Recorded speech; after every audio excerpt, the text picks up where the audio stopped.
Hello and welcome. Thank you for joining me where I am going to tell you a story about a man which changed the perspective of the people and reminded them the law of attraction when everyone was forgetting it.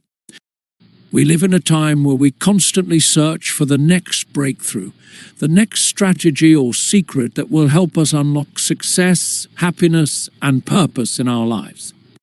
But what if I told you that the secret to achieving those things has been with us all along? What if the key to changing your life isn't something outside of you but something much closer within your control? Today, I want to introduce you to a man who uncovered this profound truth over 60 years ago, Earl Nightingale. Earl Nightingale was more than just a motivational speaker. He was a pioneer in the field of personal development. Born in 1921, he grew up during the Great Depression and saw firsthand the challenges of poverty and struggle. But instead of letting these circumstances define him, he chose to explore what made successful people different from the rest. His journey led him to create the Strangest Secret, a message that would go on to change countless lives around the world. And what is the strangest secret? It's deceptively simple. We become what we think about. Let me repeat that. We become what we think about. In a world where we're constantly bombarded by information and distractions, this message is as relevant now as it was then. Earl believed that our thoughts, more than our circumstances or background, shape our reality. Success, he said, isn't something reserved for a chosen few. It is something we can all achieve if we learn to focus our minds and take action toward a clear and worthy goal. Now, this may sound familiar. Today you'll hear similar ideas in self-help books and seminars. But Earl Nightingale was among the first to articulate this life-changing philosophy. And he did it in a way that resonated deeply with millions. In a moment, you'll hear Earl himself deliver this timeless message. But before we dive in, I want you to do one thing. Listen with an open mind. Whether you're familiar with his work or hearing it for the first time, let these words sink in. This isn't just advice for your career or financial success, it's advice for every part of your life. The Strangest Secret is more than just a speech, it's a call to action, a reminder that we have the power to shape our futures through the thoughts we hold in our minds. So, as you listen to this interview, ask yourself, what am I thinking about? What am I becoming? And now, let's hear from the man himself, Earl Nightingale, as he shares the strangest secret. I'd like to tell you about the strangest secret in the world. Some years ago, the late Nobel Prize-winning Dr. Albert Schweitzer was being interviewed in London, and a reporter asked him, "Doctor, what's wrong with men today?" And the great doctor was silent a moment, and then he said, "Men simply don't think." It's about this that I want to talk with you. We live today in a golden age. This is an era that man has looked forward to, dreamed of, and worked toward for thousands of years. But since it's here, we pretty well take it for granted. We in America are particularly fortunate to live in the richest land that ever existed on the face of the earth, a land of abundant opportunity for everyone. But do you know what happens? Well, let's take 100 men who start even at the age of 25. Do you have any idea what will happen to those men by the time they're 65?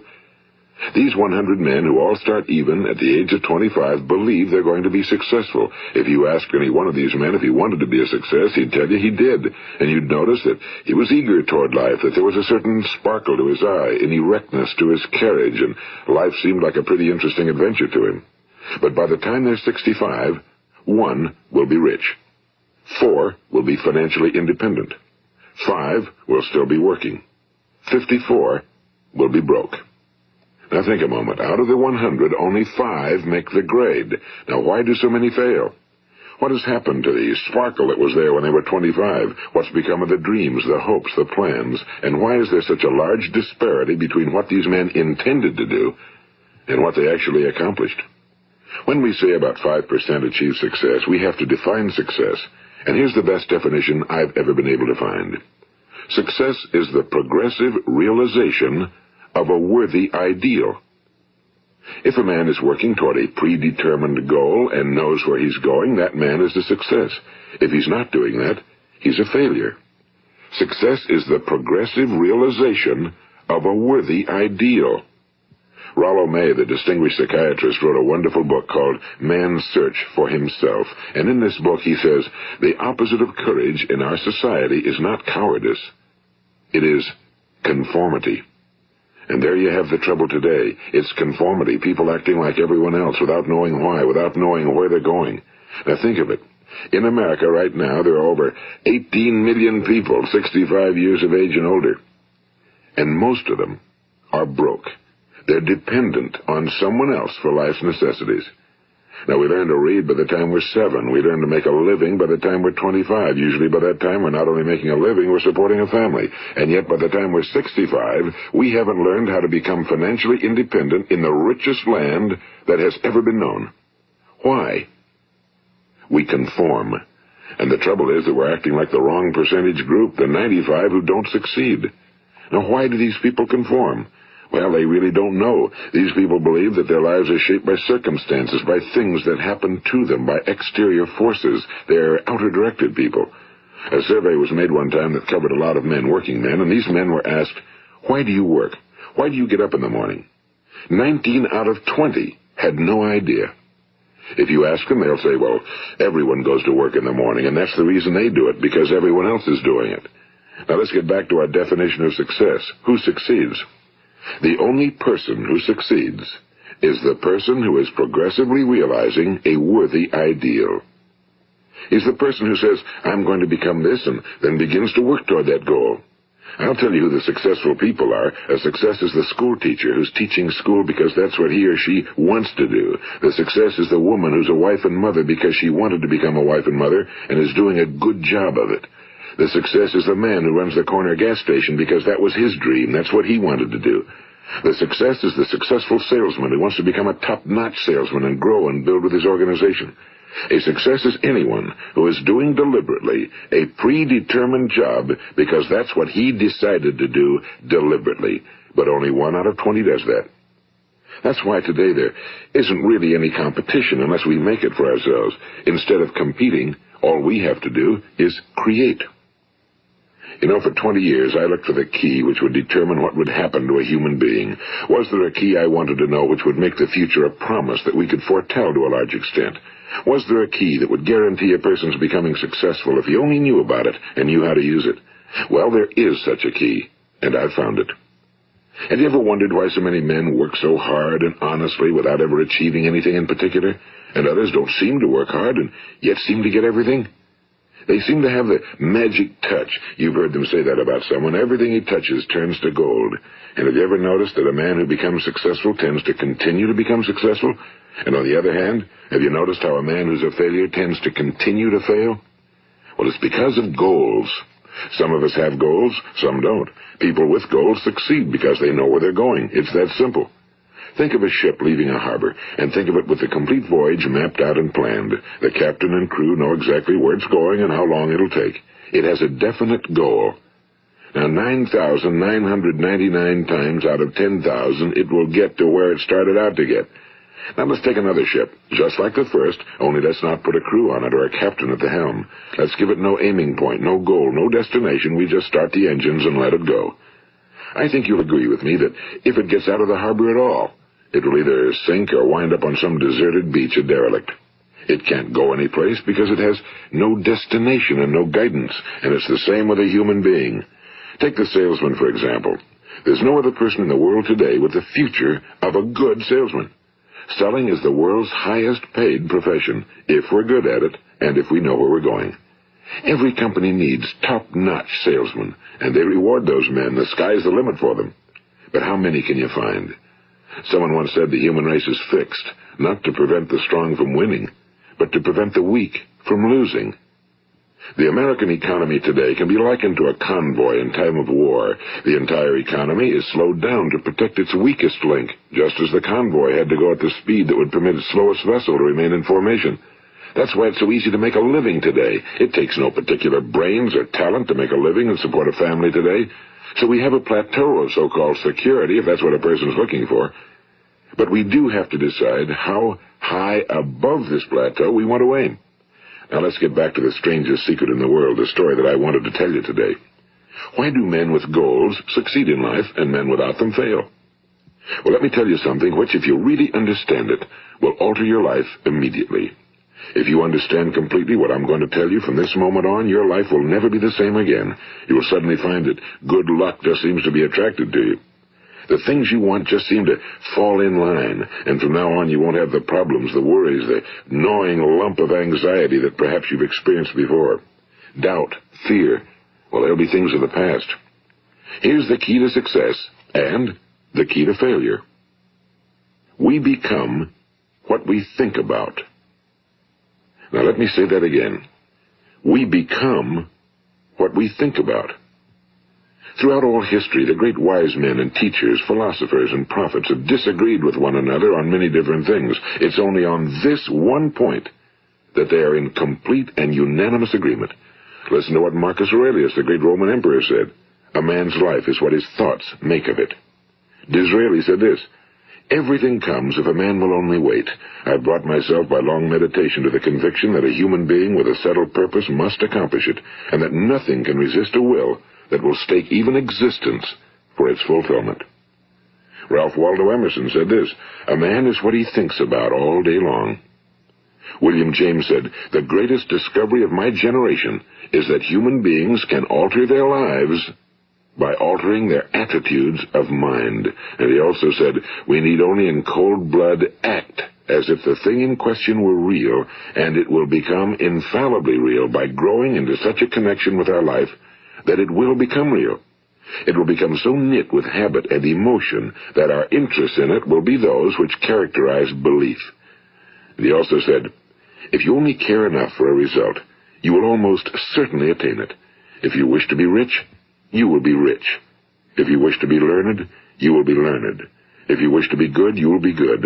Only you must then really wish these things, and wish them exclusively, and not wish at the same time 100 other incompatible things just as strongly. In the Bible you read in Mark 9:23, if thou canst believe, all things are possible to him that believeth. My old friend Dr. Norman Vincent Peale put it this way, this is one of the greatest laws in the universe. Fervently do I wish I had discovered it as a very young man.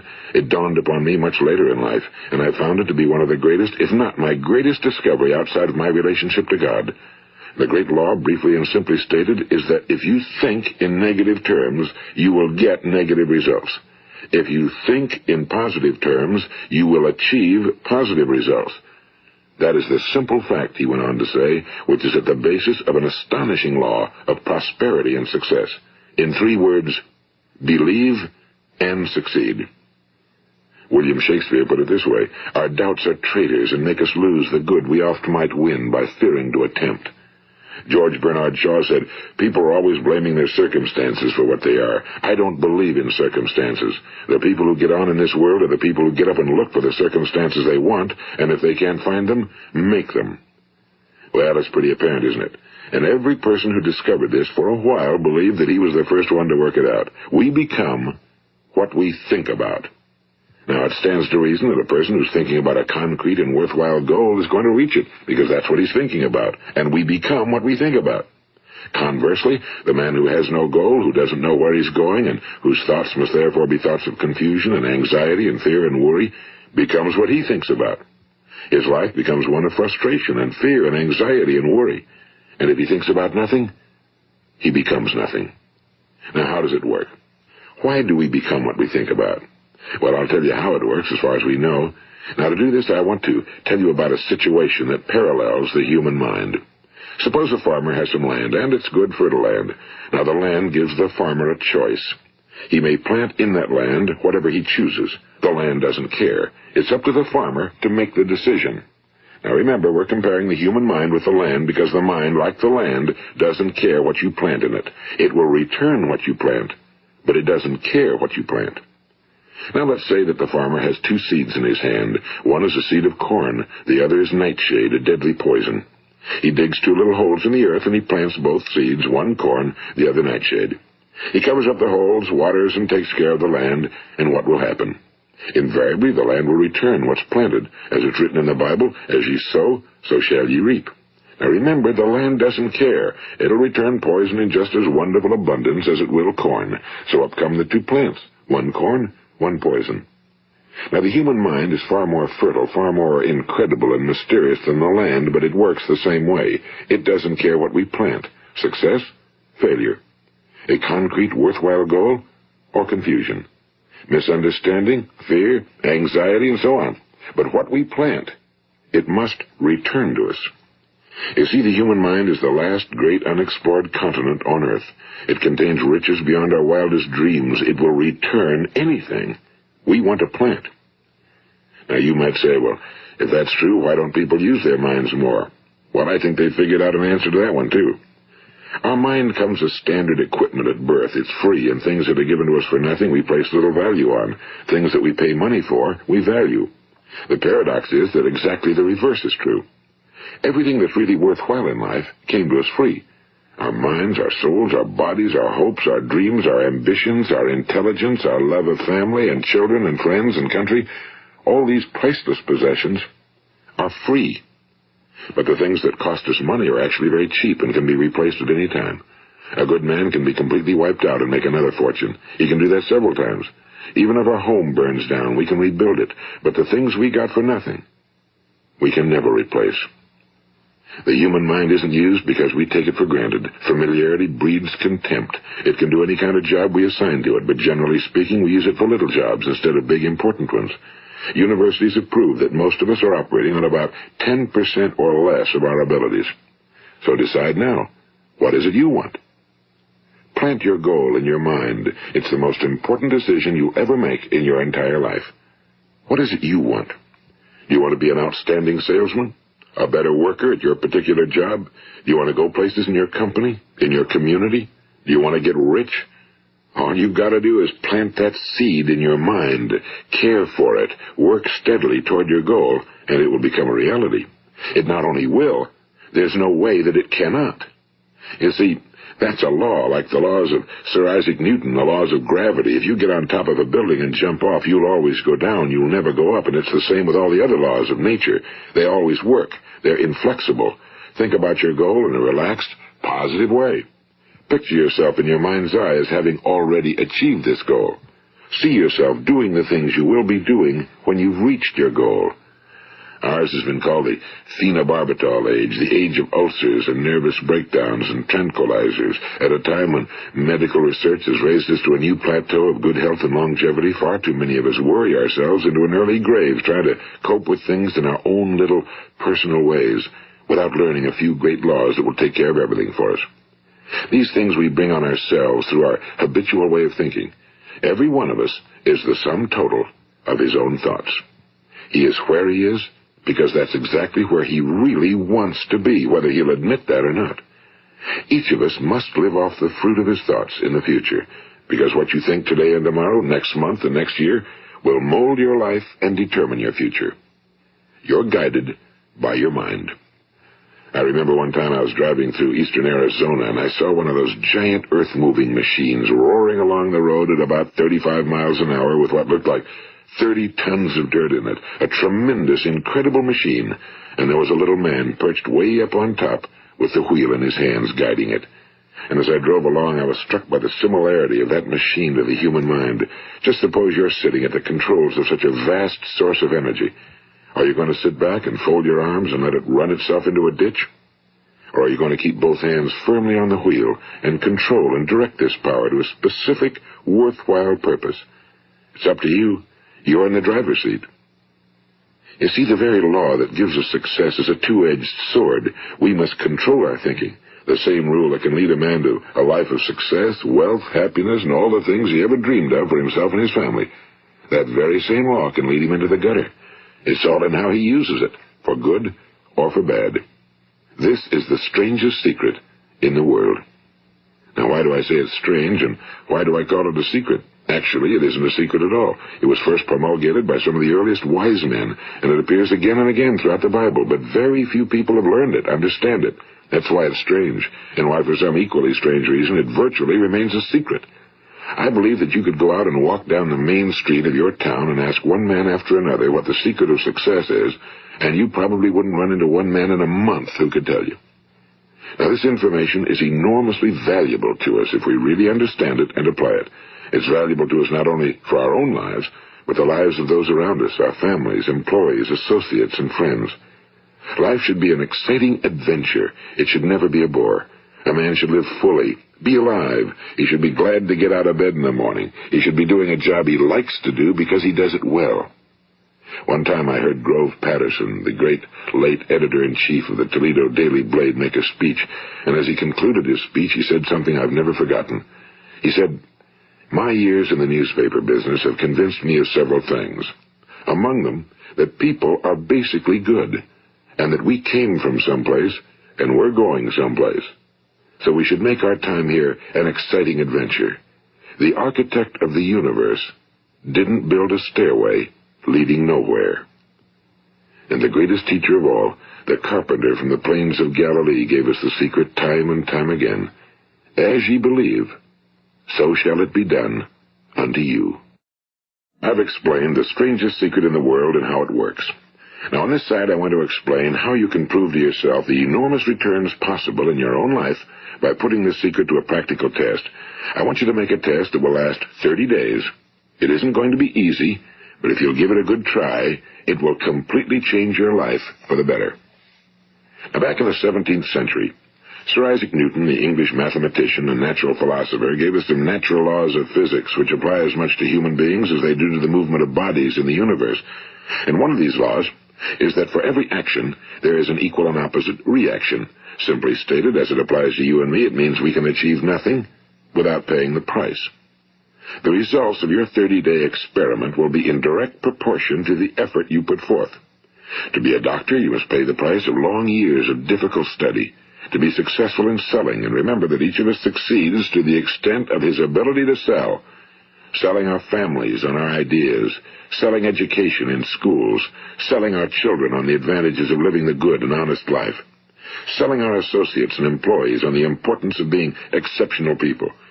To, of course, the profession of selling itself. But to be successful in selling our way to the good life, we must be willing to pay the price. Now, what is that price? Well, it's many things. First, it's understanding emotionally, as well as intellectually, that we literally become what we think about, that we must control our thoughts if we're to control our lives. It's understanding fully that as ye sow, so shall ye reap. Second, it's cutting away all fetters from the mind and permitting it to soar as it was divinely designed to do. It's the realization that your limitations are self-imposed and that the opportunities for you today are enormous beyond belief. It's rising above narrow-minded pettiness and prejudice. And third, it's using all your courage to force yourself to think positively on your own problem, to set a definite and clearly defined goal for yourself, to let your marvelous mind think about your goal from all possible angles, to let your imagination speculate freely upon many different possible solutions, to refuse to believe that there are any circumstances sufficiently strong to defeat you in the accomplishment of your purpose, to act promptly and decisively when your course is clear, and to keep constantly aware of the fact that you are, at this moment, standing in the middle of your own acres of diamonds, as Russell Conwell used to point out. And fourth, save at least 10% of every dollar you earn. It's also remembering that no matter what your present job, it has enormous possibilities, if you're willing to pay the price. Now let's just go over the important points in the price each of us must pay to achieve the wonderful life that can be ours. It is, of course, worth any price. 1. You will become what you think about. 2. Remember the word imagination and let your mind begin to soar. 3. Courage. Concentrate on your goal every day. 4. Save 10% of what you earn. And 5. Action. Ideas are worthless unless we act on them. Now, I'll try to outline the 30-day test I want you to make. Keep in mind that you have nothing to lose by making this test and everything you could possibly want to gain. There are 2 things that may be said of everyone. Each of us wants something, and each of us is afraid of something.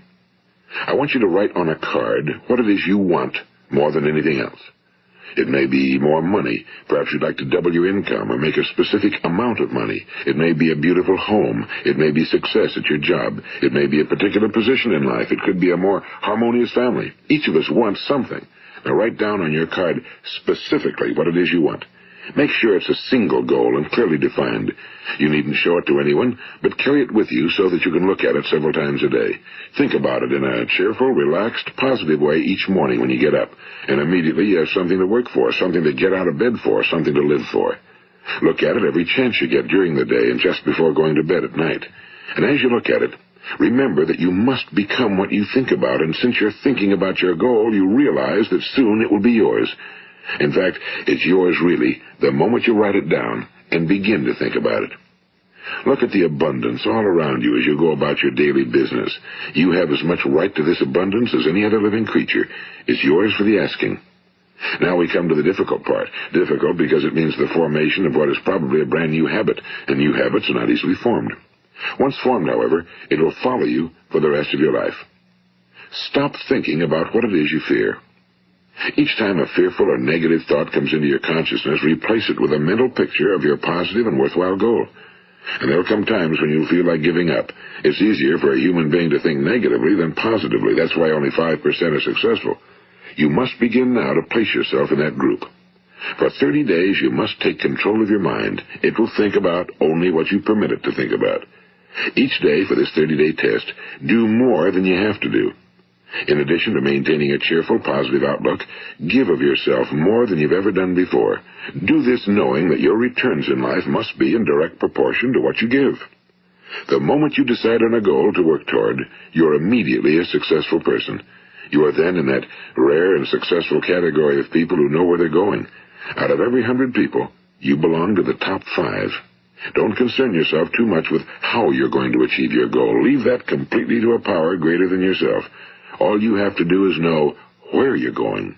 The answers will come to you of their own accord and at the right time. Remember these words from the Sermon on the Mount, and remember them well. Keep them constantly before you this month of your test. Ask, and it shall be given you. Seek, and ye shall find. Knock, and it shall be opened unto you. For every one that asketh receiveth, and he that seeketh findeth, and to him that knocketh it shall be opened. It's as marvelous and as simple as that. In fact, it's so simple that in our seemingly complicated world, it's difficult for an adult to understand that all he needs is a purpose and faith. For 30 days, do your very best. If you're a salesman, go at it as you've never done before, not in a hectic fashion, but with the calm, cheerful assurance that time well spent will give you the abundance in return you deserve and want.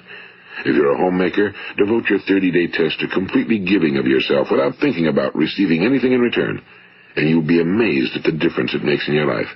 No matter what your job, do it as you've never done it before for 30 days. And if you've kept your goal before you every day, you'll wonder and marvel at this new life you've found. Dorothea Brand, the outstanding editor and writer, discovered it for herself and tells about it in her fine book, Wake Up and Live. Her entire philosophy is reduced to the words, act as though it were impossible to fail. She made her own test with sincerity and faith, and her entire life was changed to one of overwhelming success. Now, you make your test for 30 full days. Don't start your test until you've made up your mind to stick with it. You see, by being persistent, you're demonstrating faith. Persistence is simply another word for faith. If you didn't have faith, you'd never persist. If you should fail during your first 30 days, by that I mean suddenly find yourself overwhelmed by negative thoughts, you've got to start over again from that point and go 30 more days. Gradually, your new habit will form until you find yourself one of that wonderful minority to whom virtually nothing is impossible. And don't forget the card. It's vitally important as you begin this new way of living. On one side of the card, write your goal, whatever it may be. On the other side, write the words we've quoted from the Sermon on the Mount. Ask, and it shall be given you. Seek, and ye shall find. Knock, and it shall be opened unto you. Nothing great was ever accomplished without inspiration. See that during these crucial first 30 days, your own inspiration is kept at a peak. And above all, don't worry. Worry brings fear, and fear is crippling. The only thing that can cause you to worry during your test is trying to do it all yourself. Know that all you have to do is hold your goal before you. Everything else will take care of itself. Remember also to keep calm and cheerful. Don't let petty things annoy you and get you off course. Now, since making this test is difficult, some will say, why should I bother?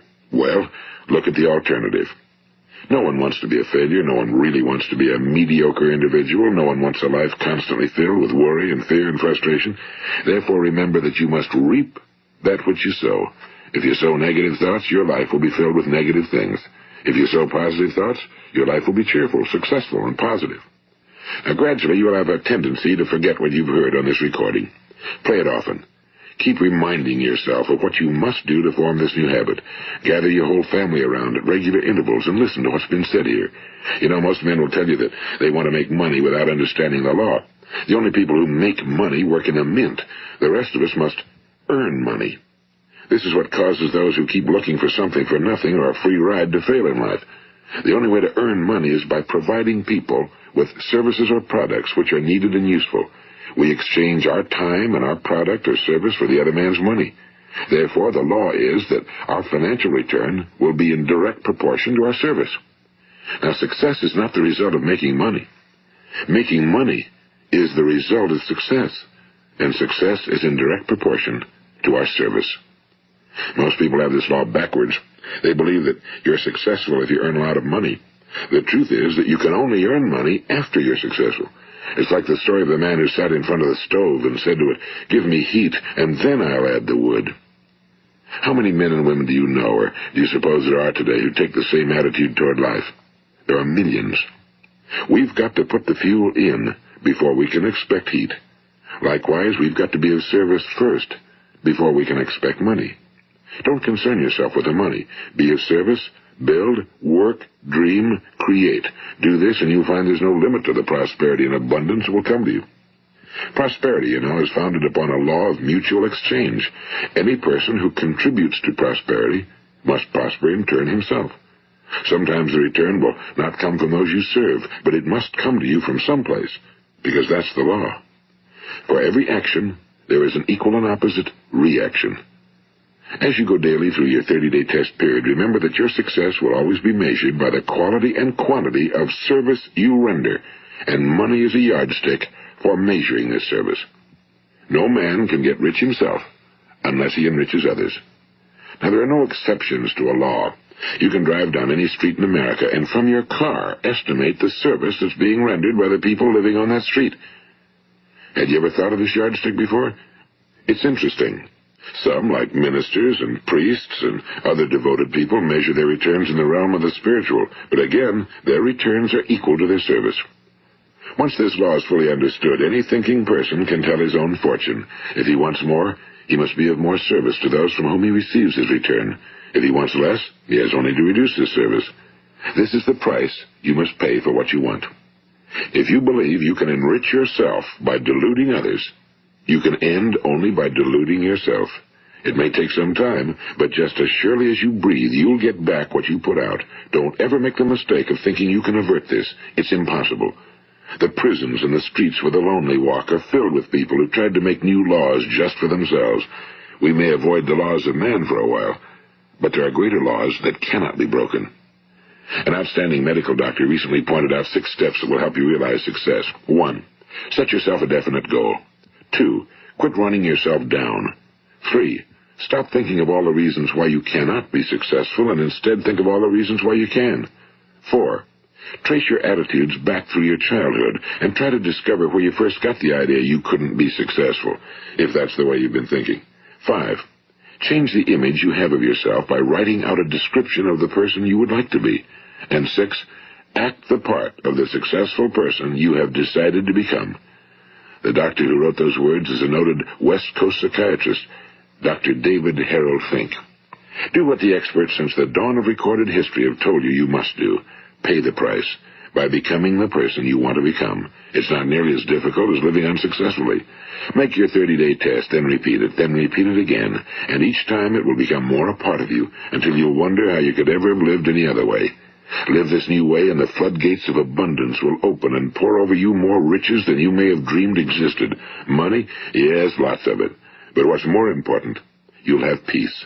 You'll be in that wonderful minority who lead calm, cheerful, successful lives. Start today. You have nothing to lose, but you have a whole life to win. This is Earl Nightingale, and thank you.